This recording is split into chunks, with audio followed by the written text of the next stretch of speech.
ellos nosotros tenemos en este momento a nuestro gran amigo, analista político, abogado, reconocido en el gremio y del programa No Atraco, Elmer Barrio de Mendoza. Elmer, como siempre, un placer tenerte acá. Muchas gracias por Hola compartir con Mercedes, ¿cómo nosotros. estás? Un abrazo, como decía Raimundo Prado, ahogado más que abogado. Pero vamos al tema que nos convoca.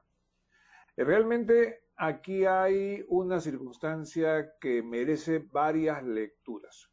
Como tú acabas de señalar, además de demostrar tus cualidades como quechohablante, lo cierto es que todo país debería alcanzar niveles de consenso que permitan la gobernabilidad. La pregunta es, ¿cuán posible es esto dada la circunstancia en el Perú? Si bien es verdad, las encuestas revelan que había una vocación social favorable al otorgamiento de la confianza, no muy marcada. Sin embargo, visto individualmente por cada miembro del gabinete, más bien los resultados de la opinión pública indicaban claramente una opinión desfavorable frente al gabinete. Esta misma situación de la percepción social se ha traducido en el Congreso y hoy, por 73 votos contra 50, el Congreso otorgó la confianza al gabinete Bellido. Y por los discursos quedó clarísimo que este otorgamiento de confianza para nada significaba confianza real. Los cuestionamientos de parte de todas las bancadas, excepto por supuesto la de Perú Libre, al gabinete implicaban pues una mirada crítica de cada uno de los ministros que conformaban el gabinete, que conforman actualmente el Consejo y que hacen el elemento instrumental del Poder Ejecutivo. De modo que esto es lo que se podría llamar una victoria pírrica. Es decir, ¿cuántos se necesitaban? Se necesitaban 66, 67 votos y en verdad apenas ha habido, hablando de 66 votos, que se pasaron la valla con 7 votos de parlamentarios, muchos de los cuales votaron por la confianza a pesar de la cantidad de críticas que hicieron al gabinete, comenzando por el propio primer ministro.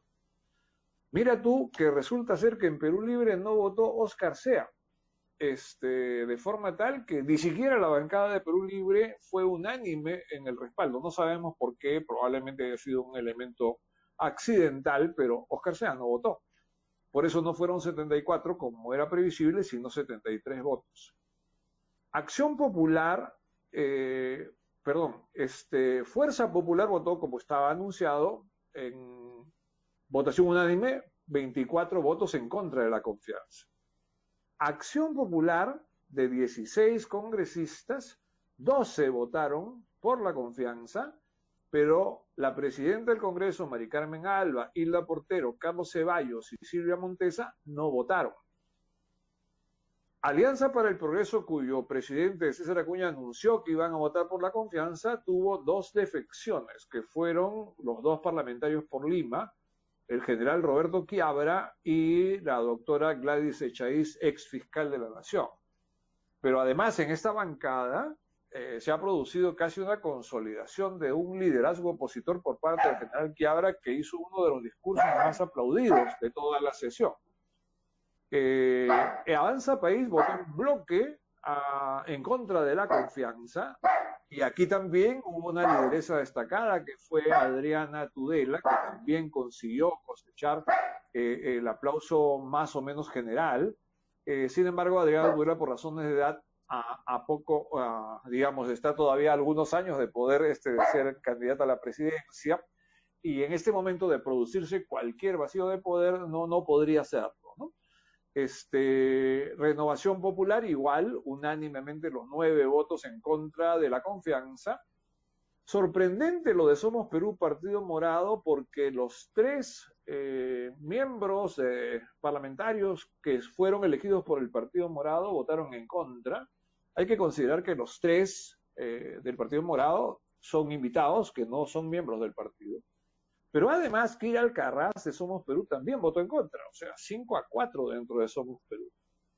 Podemos tuvo una defección, que es la de Carlos Anderson, que votó en contra, pero Carlos Anderson fue nada menos que el jefe de plan de gobierno de Podemos Perú, y entonces hay que asumir que es un voto que tiene mucho peso. Y Juntos por el Perú, de 5, tuvo 4 votos a favor de la confianza. Hay que tomar en cuenta que prácticamente todos los ministros parlamentarios votaron, por tanto, esos 7 votos con que la confianza rebasó el mínimo de votos que requería, son muy precarios. Pirro, rey de Epiro, invadió Italia allá por el siglo III antes de Cristo, y ganó varias batallas, pero cada vez que ganaba perdía gran parte de su ejército, y por eso al final fue derrotado. Cuando se dice victoria pírrica, quiere decir que ganó una batalla, pero no se sabe si va a ganar la siguiente. Y creo que eso es lo que ha pasado. Y si bien es verdad, sería deseable que hubiera un gobierno consensuado, no parece ser que este sea el resultado del voto de confianza, puesto que terminada nomás la sesión y obtener el voto de confianza, el premier Guido Bellido, en RPP ha declarado de inmediato que sí, comienzan a interpelar ministros, ellos van a hacer cuestión de confianza sobre la censura del ministro, de forma tal que tendremos inminente la posibilidad de la disolución del Congreso, porque ya hay por lo menos 4 a 5 ministros que están en posición de interpelación en este momento, comenzando por Iber Maraví, por los atestados policiales que han sido reabiertos, conocidos en público, de su vinculación bastante directa, aparentemente, con Sendero Luminoso. Y seguramente el propio Bellido, el ministro del Interior, que hasta ahora no deja de ser fiscal porque la Junta de Fiscales no ha aprobado su renuncia y difícilmente la va a poder aprobar porque el señor juró el 29 de julio y recién el 2 de agosto presentó su renuncia al Ministerio Público. O sea, hay una incompatibilidad que ya la Comisión del Congreso, la Comisión de Justicia, ha establecido, ¿no?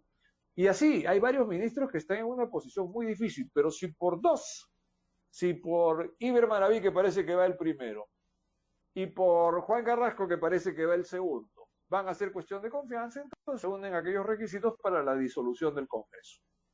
Si esto es así, y el presidente Castillo decide disolver el Congreso, facultad que tendría si es que hay 2 rechazos de la confianza, y si, como ha anunciado Bellido hoy día, van a ser cuestión de confianza por cada ministro, el resultado va a ser un Congreso disuelto y convocatoria a elecciones en un plazo muy corto. La pregunta para Perú Libre es, ¿cuántos congresistas va a sacar en una hipótesis de disolución del Congreso? Si es que estamos igual que en 2019, si no estamos igual y el partido de gobierno podría sufrir una lapidaria derrota, digamos, en unos 10 meses plazo o algo por el estilo. Así las cosas. Nada garantiza. Para nada, para nada. Lo más probable es más bien que Perú Libre saque muchos menos parlamentarios y la oposición se fortalezca en un episodio así. Claro, va a haber un periodo de gobierno vía decretos de urgencia que probablemente les permitirá hacer algunas cosas, pero la votación popular, lo más seguro es que les resulte esquiva. Todas las encuestas dictan que rápidamente ha habido un decremento de la simpatía por el gobierno y todo el mundo observa evidentemente las contradicciones internas, la incompetencia de los principales funcionarios, las denuncias que tienen, etcétera, etcétera. Entonces, lo de hoy para mí es significativo solamente en el sentido de que permite una tregua para un realineamiento de fuerzas. Por otro lado, la calle es un elemento fundamental. De nada le sirvió a Fuerza Popular tener 73 parlamentarios y varios aliados cuando Vizcarra disolvió el Congreso y la calle optó por Vizcarra.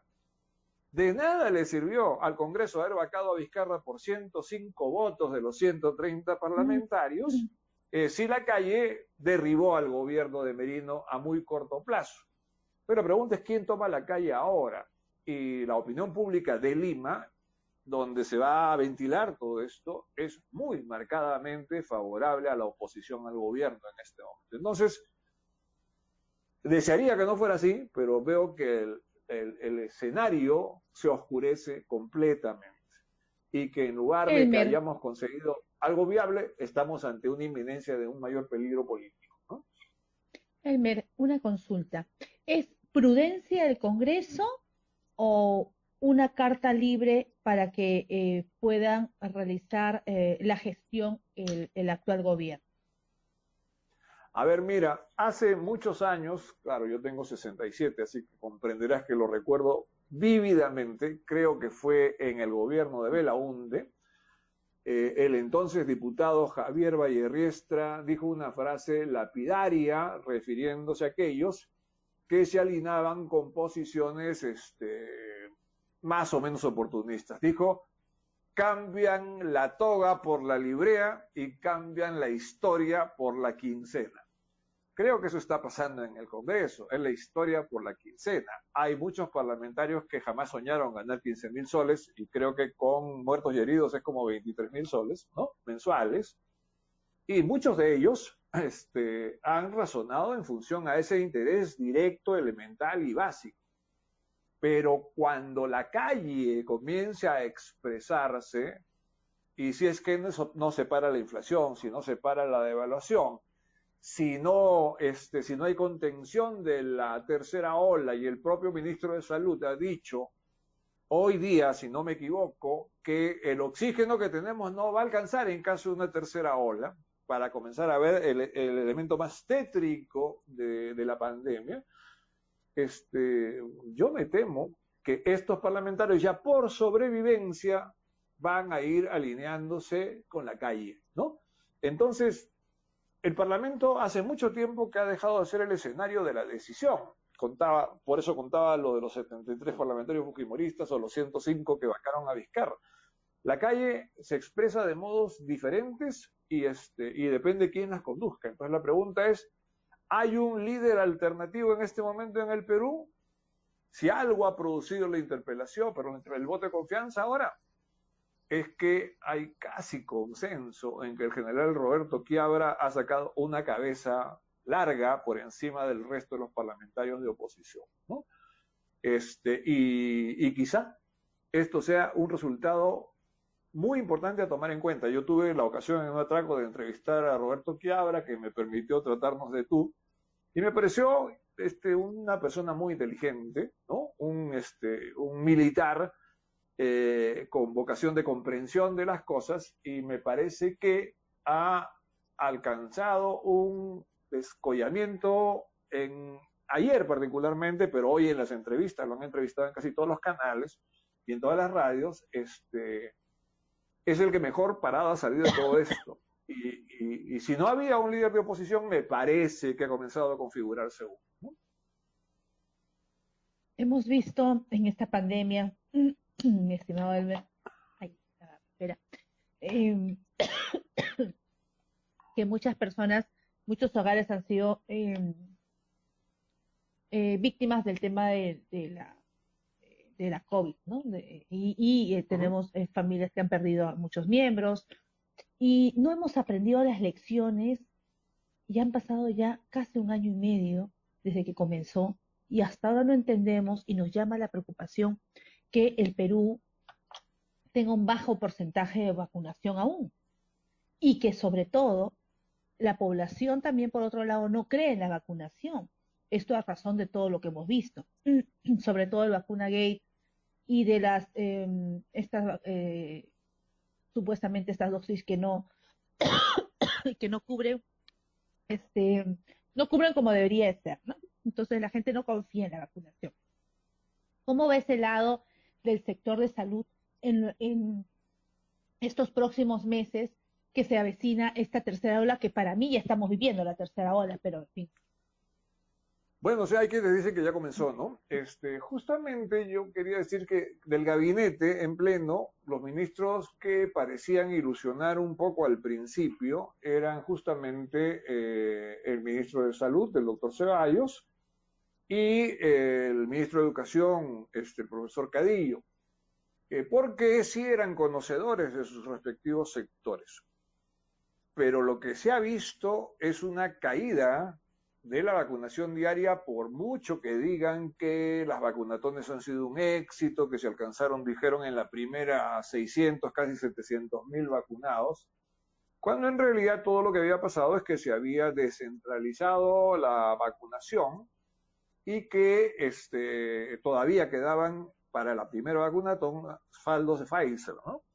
La vacuna Sinopharm pues ha despertado desconfianza, no cabe duda, y si tú te pasas por los vacunatorios, te das cuenta que no hay gente, que no hay nadie, que es muy fácil ir a vacunarse, pareciera un desperdicio de locales, un desperdicio de personal, porque la gente no va. Vamos a ver qué pasará esta semana con la vacunatón que debe haberse iniciado hoy, pero me temo que no haya la concurrencia que debería.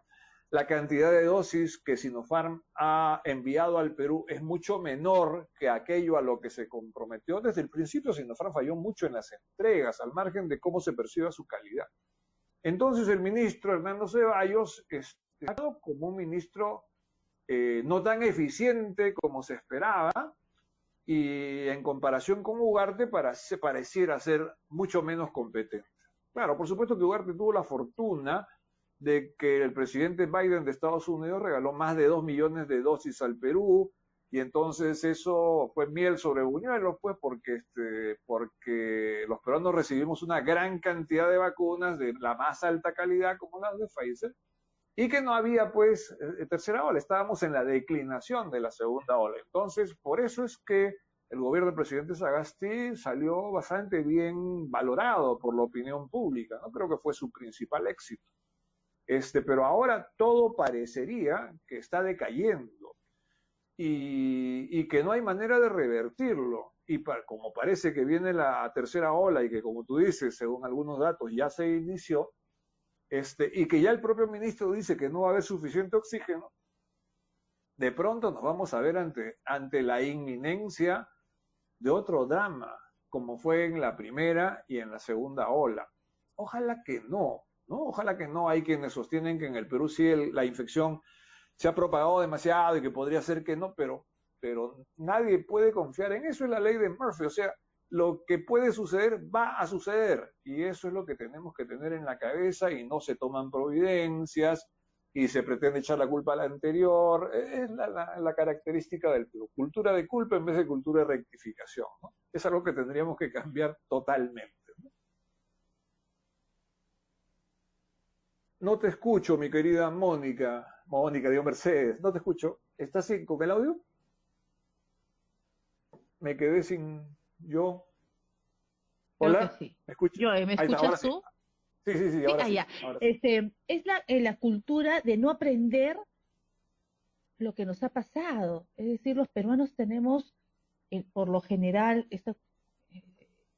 esta cultura del olvido, ¿no? Olvidamos muy rápido las cosas y no aprendemos lo vivido, por más doloroso que sea. Es decir, sabemos que muchas familias han perdido un ser querido, sabemos que hay niños huérfanos, sabemos las crisis económicas que ha conllevado esta pandemia, pero no nos cuidamos. Y tampoco, por el otro lado, las autoridades no hacen nada para que la población cree en ellos, sobre todo los del interior del país, que piensan pues que las vacunas que les llegan pues sin esa cadena de frío como debería de ser, y dicen, ¿han guardado? ¿Será realmente la vacuna la más idónea, la que me están colocando? Entonces, ¿cómo creer en ello? Es algo por lo cual va a tener que trabajar este gobierno para que un poco revertir esta imagen del interior del país y que se crea pues en esta vacunación, que es la única manera de acercar al virus, Edna. A ver, mira, permíteme hacer un paréntesis, porque este es un tema que a mí me seduce, ¿eh? Que es el tema ¿Cómo no? de cómo gestionar con calidad, con competencia. Y no lo digo yo, lo dice Leonard Berry y lo dice desde la década de los 80. Lo primero es que todo procedimiento tenga un diseño, una arquitectura. Y aquí, aparentemente, para la vacunación teníamos la arquitectura correcta. Lo segundo es que haya equipos humanos competentes. Y para la vacunación, por ejemplo, aparentemente también los teníamos. Y por último, que tuviéramos los equipos y la tecnología necesaria que permita que esto funcione. Pero claro, aunque tengas todo eso, a veces las cosas pueden fallar, ¿ya? Entonces ahí viene la cultura de rectificación. ¿Y en qué consiste la cultura de rectificación? Consiste, uno, en identificar el error. Más que aceptarlo, identificarlo. ¿En qué parte del proceso, en qué parte de la arquitectura que diseñamos hemos fallado? Una vez identificado, solucionarlo. Pero si ni siquiera lo identificamos, no podemos solucionarlo. Si el problema es quién tuvo la culpa, o sea, lo primero para la gente, para los funcionarios importante es yo no tuve la culpa. Más fácil todavía, él tuvo la culpa, normalmente el anterior, ¿no es cierto? Esa cultura de culpa no sirve para nada.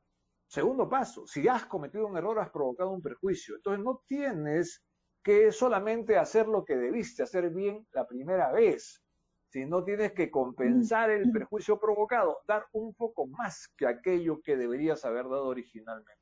Y por último, y lo más importante quizás, aprender del error, o sea, corregir la arquitectura, corregir el diseño para que ese error no se vuelva a producir.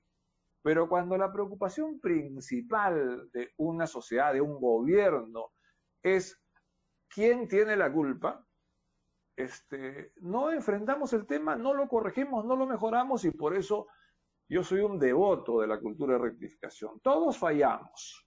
La cultura cero defectos no significa que no fallemos, significa que podamos corregir correctamente aquello en lo que fallamos.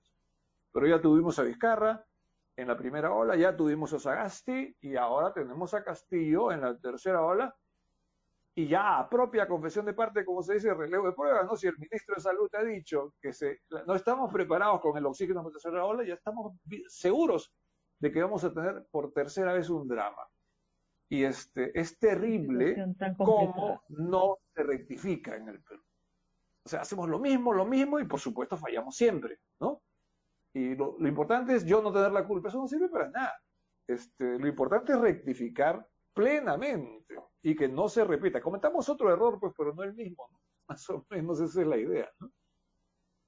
Aprender de las vivencias, aprender sobre todo de todo el dolor que ha vivido el pueblo peruano en esta pandemia. Elmer, muchas gracias por haber compartido estos minutos con nosotros. Tu mensaje es siempre valioso y de ello aprendemos mucho los televidentes. Te queremos bastante, Elmer. Sabemos pues que gracias, Mercedes. Yo aprendo mucho más de ti y aprendo mucho más de toda la gente tan maravillosa que hay en Onda Digital, y nada, para mí es un honor que cuentes conmigo y a la orden siempre que no me quede dormido. Espero poder estar siempre a esta hora. Ya, cuídate mucho. Chao. Muchas gracias. Ha sido Elmer Barrio de Mendoza, analista político.